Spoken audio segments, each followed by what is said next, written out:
لقد جاءکم رسول من انفسکم، تمہاری طرف تمہارے جسموں میں سے اللہ تعالیٰ نے ایک رسول بھیجا. اور ایک روایت میں ہے من انفسکم، کہ اللہ نے جو رسول تمہاری طرف بھیجا وہ تم میں سب سے زیادہ نفیس، اعلیٰ، عمدہ ہے، اعلیٰ خاندان والے ہیں، عمدہ اخلاق والے ہیں. عزیز علیہ ما عنتم، جن پر تمہاری تکلیفیں دشوار گزرتی ہے.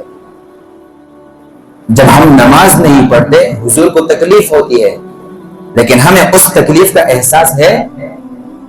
بے نمازی سے حضور کو تکلیف ہوتی ہے، اور تکلیف کا اظہار کیا ہے. میرا دل کرتا ہے چند نوجوانوں سے کہوں کہ بہت سارا ایندھن اکٹھا کرے، ان لوگوں کے گھروں کو جلا ڈالوں جو بغیر عذر کے گھروں میں نماز پڑھتے ہیں، اور جو نہیں پڑھتے ان پر حضور کتنے ناراض ہوں گے. جو گھروں میں پڑھنے والے ان پر اتنا غصہ ہے. اتنی بڑی تکلیف بے نمازی سے حضور کو ہوتی ہے. کیا ہم نے حضور کی اس تکلیف کا احساس کیا ہے؟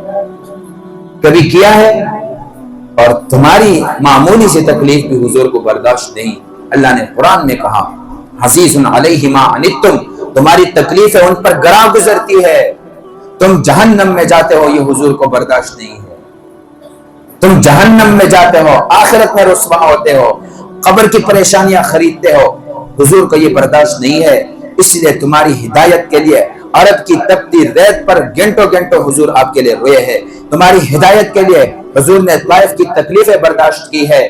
تمہاری ہدایت کے لیے حضور کبھی بدر میں اترے، کبھی احد میں اترے، اور آپ صلی اللہ علیہ وآلہ وسلم نے تمہاری ہدایت کی خاطر اپنے آپ کو لہو لہان کرا دیا، اپنے دندان مبارک شہید کرا دیے، اپنے نواسوں کو قربان کرا دیا. یہ تمہاری ہدایت کی خاطر. اپنے پیارے صحابہ، آج کل کے دوستوں پر اعتماد نہیں ہے، لیکن حضور کے تو ایسے دوست تھے اور ایسے صحابہ تھے کہ اللہ تعالیٰ حضور کو خود کہتا ہے وَاصْبِرْ نَفْسَكَ مَعَ الَّذِينَ يَدْعُونَ رَبَّهُمْ، ان لوگوں کے پاس اپنے آپ کو پابند کرے. ان لوگوں کے پاس يَدْعُونَ رَبَّهُمْ بِالْغَدَاةِ وَالْعَشِيِّ يُرِيدُونَ وَجْهَهُ، جو اللہ کو صبح و شام پکارتے ہیں، اللہ کی رضا کے متلاشی ہے. ان لوگوں کے پاس پابند رہو. اللہ نے ان دوستوں کا پابند کر دیا. یہی دوست شمع رسالت پر پروانے بن کر دیوانہ وار قربان ہوتے رہے. اتنے زبردست دوست کہ اللہ ان کے بارے میں کہتا ہے میرے محبوب ان کے ساتھ رہا کرے. اما من جاءک یسعی وہو یخشی، جو آپ کی طرف آتا ہے ان کے پاس رہا کرے. لیکن وہ کائنات کے بہترین انسان جن کے بارے میں رسول اللہ نے کہا مجھے اللہ نے تمام زمانوں میں بہترین زمانے میں پیدا کیا، اس زمانے میں پیدا کیا جس زمانے میں اللہ نے بہترین انسانوں کو پیدا کیا تھا، وہ صحابہ تھے. تمہاری خاطر، تمہاری ہدایت کی خاطر ان صحابہ کرام کو بھی قربان کر دیا، ان عظیم دوستوں کو بھی قربان کر دیا جن کے ساتھ حضور کو بیٹھنے کا حکم تھا. اپنے پیارے نواسوں کو بھی قربان کر دیا جن کے بارے میں کہا یہ دونوں میری آنکھوں کی ٹھنڈک ہے.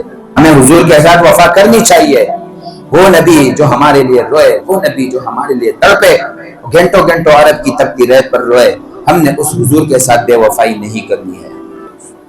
اس لیے میں آپ کو اس حدیث کا مطلب بار بار سمجھا رہا ہوں. کامل مومن تب تک نہیں بن سکتے جب تک تمہیں حضور زیادہ پسندیدہ نہ ہو جائے. کن سے؟ اپنے والدین سے، اپنی اولاد سے، سورے کے سارے انسانوں سے. ایک روایت میں یہ بھی ہے کہ اپنی جانوں سے بھی زیادہ محبوب نہ ہو جائے.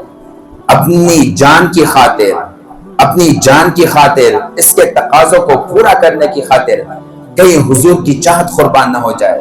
حضور کی چاہت کو پہلے رکھو، اپنی چاہتوں کو بعد میں رکھو. حضور کی چاہت ہے نماز کے وقت نماز پڑھو. حضور کی چاہت ہے اخلاق اچھے کرو. حضور کی چاہت ہے رشتہ داریاں نبھاؤ. حضور کی چاہت ہے دوسروں کے کام آؤ. حضور کی چاہت ہے بے سہاروں کا سہارا بنو. مجبور لاچار لوگوں کے کام آؤ، مقروضوں کے کام آؤ. اس امت کے اندر بے بس لوگ اس وقت کافی تعداد میں ہے. ان بے بسوں کا سہارا بنو، ان کے کام آؤ. یہ حضور کی چاہت ہے. اسی پر اللہ راضی ہوگا، اسی پر تمہیں پیاری جنتیں ملے گی. جب حضور کی چاہتوں کو اپنی چاہتیں بناؤ گے پھر رب خود اعلان کرتا ہے کہ محمد سے وفا تو نے تو ہم تیرے ہیں، یہ جہاں چیز ہے کیا لوح و قلم تیرے ہے.